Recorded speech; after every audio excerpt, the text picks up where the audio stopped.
तुम्ही पाहत आहात MCN न्यूज मराठी। मेंदूच्या आजाराने त्रस्त असलेली 17 वर्षीय सेजल नावाची तरुणी बुधवार 14 जानेवारीच्या रात्री बुलढाणा शहरातील न्यूरॉन हॉस्पिटलमध्ये भरती झाली। तिच्यावर उपचार सुरू असतानाच गुरुवारी सकाळी तिचा मृत्यू झाला। या धक्कादायक घटनेनंतर मुलीच्या नातेवाईकांनी संताप व्यक्त करत डॉक्टरांवर हलगर्जीपणाचा आरोप केलाय। बुधवारी रात्री 12 वाजेच्या सुमारास सेजल न्यूरॉन हॉस्पिटलमध्ये भरती झाली। त्यावेळी ती बेशुद्ध होती। ती 2 तासापासून बेशुद्ध असल्याने तिच्या आईने डॉक्टरांना सांगितले की ती 2 तासापासून बेशुद्ध आहे। मुलीची प्रकृती चिंताजनक असल्याने इतर ठिकाणी उपचारासाठी हलवण्यात यावे असंही यावेळी डॉक्टरांनी सांगितलं।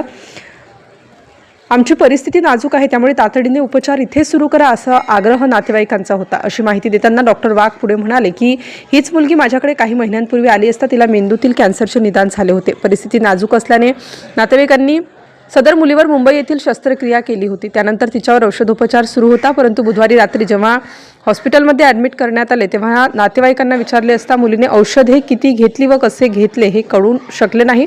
दुसऱ्या दिवशी सकाळी म्हणजेच 15 जानेवारी गुरुवार रोजी सकाळी पेशंटची प्रकृती रात्रीप्रमाणेच होती, परंतु ब्लड प्रेशर वाढल्यामुळे नातेवाईकांनी हॉस्पिटलमधील सिस्टरला आवाज दिला। त्यानंतर मी निघालो। या दरम्यानच मुलीचे निधन झाले। रुग्णाच्या नातेवाईकांनी मोठा आक्रोश करत अडथळा व्यक्त केला। पोलिसांना माहिती दिल्यानंतर घटनास्थळी ते दाखल झाले। थोड्या वेळानंतर आणखी काही नातेवाईक त्या ठिकाणी जमले। रुग्णाच्या प्रकृतीची पार्श्वभूमी तसेच उपचाराविषयी माहिती असल्याने इतर नातेवाईकांनी मृतक मुलीला घराच्या दिशेने रवाना केले होते, असे न्यूरॉन हॉस्पिटलचे निलेश वाघ यांनी सांगितले। MCN न्यूज मराठीकरिता रवी शेगोकार। काय घटना घडली? माझं नाव सुभाष देवकरण तिलिंदिया। मी गोतमारा गावाला राहतो। माझी साल्याची मुलगी देहांत झाली आज। ते कशामुळे झाली मी सांगतो। मला काल आम्ही 10 वाजेपर्यंत ॲडमिट केलं डॉक्टरांनी एक सलाईन छोटी आणि एक मोठी 2 सलाईन लावल्या। त्यानंतर डॉक्टर चालले गेल्यानंतर त्या मुलीची हालत गंभीर झाली। त्यानंतर सकाळी उठल्यानंतर मग आम्ही नर्सांना सांगितलं की तुम्ही डॉक्टरांना फोन करा, तुम्ही आमचं पेशंट सिरियस होत आहे। ते म्हणजे आता येतात डॉक्टर, तेव्हा येतात। तर ते डॉक्टर आतापर्यंत आले नाही। ते आले मग किती 2 वाजे आपल्या 12 वाजता आले। 12 वाजता आले तर तेव्हा मुली गेलेली होती। आता त्यांचं एक कर्तव्य होतं की आपला पेशंट सिरियस असा असून जरी तो दुसऱ्या दवाखान्यात गेलेला होता, त्याचं आपल्याला माहिती होतं की आपलं पेशंट सिरियस आहे, तर त्यानं इथं सकाळी लवकर याचं काम होतं। नर्सांचं बी त्यांना फोन लावून सांगायचं काम होतं। आम्हाला न्याय पाहिजे आणि त्यांच्यावर कारवाई व्हायला पाहिजे। पेशंटला नेमका काय प्रॉब्लेम झालेला? पेशंटला प्रॉब्लेम काही ती झोपलेली होती, ती बेशुद्ध अवस्थेत होती। ऍडमिट कशाला केला होता? ते झोपलेली होती, ते बोलू शकत नव्हती। अगोदर काही उपचार झालेला होता? अगोदर मुंबईला उपचार झालेला होता। 4 महिने अगोदर ब्रेन ट्युमरचं ऑपरेशन झालेलं होतं। ते ऑपरेशन सक्सेस झालेलं होतं। 2-3 वेळेस आम्ही मुंबईला पुन्हा तपासायला गेलेलो होतो। ते सगळं ठीकठाक होतं, पण काही की ती मुलगी समजा बेशुद्ध अवस्थेत होती, तर आम्ही रात्री दवाखान्यात आलो। म्हणजे डॉक्टरच्या हलगर्जीपणामुळे? हा, डॉक्टरच्या ते सकाळी लवकर आले असते तर आमची मुलगी वाचली असती।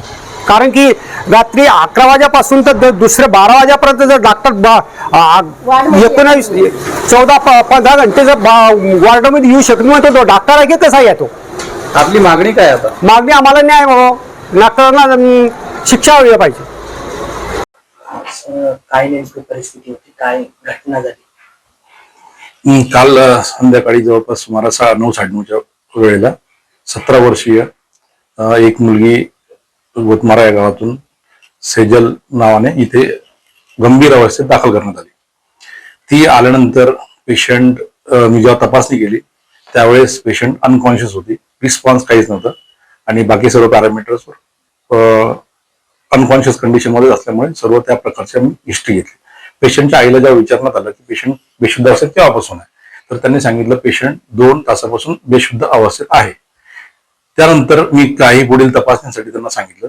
काही तपासण्या करण्यासाठी जेव्हा मी त्यांना सांगितलं आईला, त्यावेळी त्यांनी सांगितलं की आमची परिस्थिती नाजूक आहे, MRI वगैरे ह्या तपासण्या आम्हाला पॉसिबल होणार नाही, तुम्ही होईल तशी ट्रीटमेंट करा। त्यानंतर मी ते पण सांगितलं की इथे परिस्थितीचा प्रॉब्लेम असल्यामुळे, आर्थिक परिस्थिती बिकट असल्यामुळे इथे न ठेवता तुम्ही गव्हर्नमेंटला शिफ्ट करा। त्यांनी मला सांगितलं जसं पॉसिबल तुम्ही रात्रभर ट्रीटमेंट करा. मी ती पण आयडिया त्यांना दिली की खूप गंभीर कंडिशन आहे आणि हीच पेशंट माझ्याकडे जवळपास 5-6 महिन्यापूर्वी आली असताना तिला ब्रेन ट्युमर म्हणजे ब्रेनचा कॅन्सर हा डिटेक्ट झाला.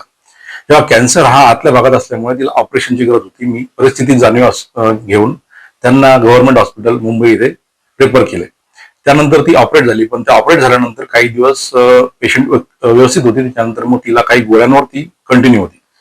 आता काल जेव्हा अनकॉन्शियस किंवा विशुद्ध अवस्थेत पेशंट इथं आली तेव्हा त्यामध्ये तिने गोळ्या किती घेतल्या, जास्त घेतल्या की कमी घेतल्या हे नातेवाईकांनाही कल्पना नव्हती. पण आईकडून ते सांगण्यात आलं की आम्हाला जाणीव नाही, कदाचित जास्त घेतल्या असतील किंवा घेतलंही नसतील. 2 शक्यता, एक तर ब्रेन ट्युमरचं म्हणजे ब्रेनचा कॅन्सर थोडा वाढल्याची, कारण तपासण्यासाठी त्यांना नाकारण्यात आलं होतं. एक ब्रेनचा कॅन्सर थोडा वाढला असणार, प्रेशर वाढला असणार, त्या हिशोबाने मी ट्रीटमेंट सुरू केली. आणि दुसरं एक की झटका आला असणार पेशंटला, कारण तापीची होती तशी हिस्ट्री त्यांनी दिली नाही. आणि इन्व्हेस्टिगेशन दाखवल्यामुळे मला त्या कंडिशन मध्ये जितकी पॉसिबल ट्रीटमेंट आहे ती पूर्ण मी चालू केली. ट्रीटमेंट चालू असताना पेशंट त्याच कंडिशन मध्ये सकाळपर्यंत होता. सकाळी जेव्हा सिस्टरने आमच्या इथल्या डॉक्टर्स आहेत, नाईटचे डॉक्टर, त्यांनी बघितलं तर पेशंटची कंडिशन सेम होती, खालावली नाही.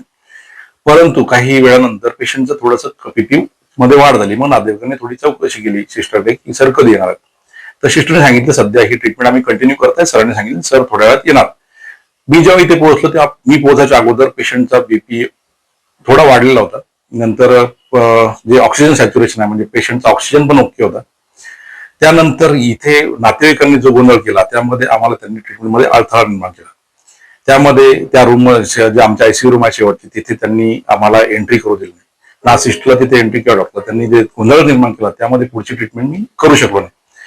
त्या अशा कंडिशनमध्ये जेव्हा मग त्यांना 1-2 तासानंतर त्यांनी हे गोंधळ केला, तोपर्यंत पेशंटला जे बेसिक पहिली ट्रीटमेंट चालू ती चालूच होती. नंतर त्यांनी डिसिजन घेतली की आम्ही इथून शिफ्ट करताय, पुढच्या म्हणजे घरी करताय की पुढे दुसऱ्या हॉस्पिटल करताय, त्यांनी ती आयडिया दिली नाही. इथून मग पेशंटला पाठवून दिलं.